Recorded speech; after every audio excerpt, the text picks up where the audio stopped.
बिस्मिल्लाहिर्रहमानिर्रहीम। दिल वतन, जान वतन, रूह वतन, मेरा ईमान वतन।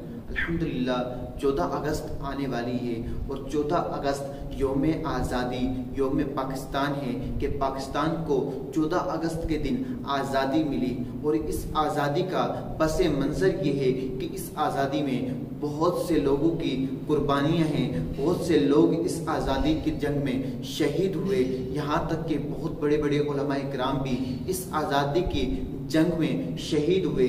और इस आज़ादी का जो मेन मकसद और मेन मतलब था वो ये था कि मुसलमान अल्लाह तबारक व तआला की जो इबादत है वो आराम और सुकून से कर सकें, किसी का डरावा ना हो, किसी की धमकी ना हो, बल्कि मुसलमान अपने इस्लामी जमहूरिया पाकिस्तान में अल्लाह ताला की इबादत को ऐसे करें जैसा इबादत करने का हक है, कि किसी का डर ना हो, किसी का खौफ ना हो। अल्लाह की इबादत करनी है तो आज़ादी से करें, कुरान की तिलावत करनी है तो आज़ादी से करें, नमाज पढ़नी है तो आज़ादी से नमाज पढ़ें, किसी का कोई डर ना हो। लेकिन अफसोस कि आज हमने जो 14 अगस्त का मतलब है, जो 14 अगस्त मनाने का मकसद था उसे छोड़ दिया है, बल्कि हमने 14 अगस्त के दिन बहुत ज़्यादा खराफात की, बहुत ज़्यादा गुनाहों के काम करने लग गए हैं। उसमें से सबसे बड़ी खराफत ये है कि हम 14 अगस्त के दिन जो जवान तबका है वो वन विलिंग करता हुआ नज़र आ रहा होता है कि 14 अगस्त का दिन हो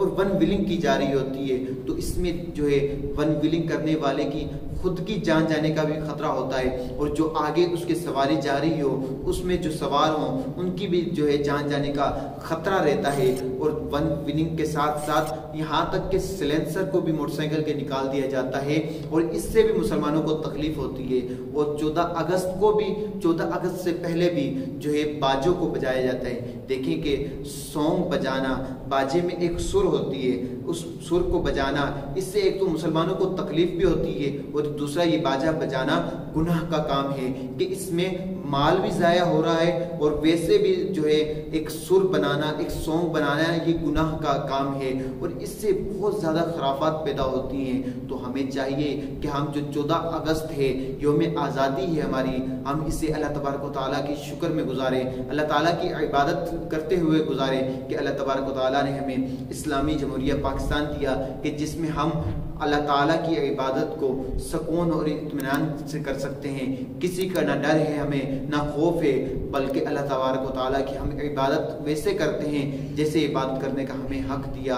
तो हमें चाहिए कि हम 14 अगस्त को शुक्राने के नवाफिल अदा करें और इन खराफात से खुद भी बचें और अपनी नस्ल को भी खराफत से बचाएं। आमीन बिजाह नबील आमीन।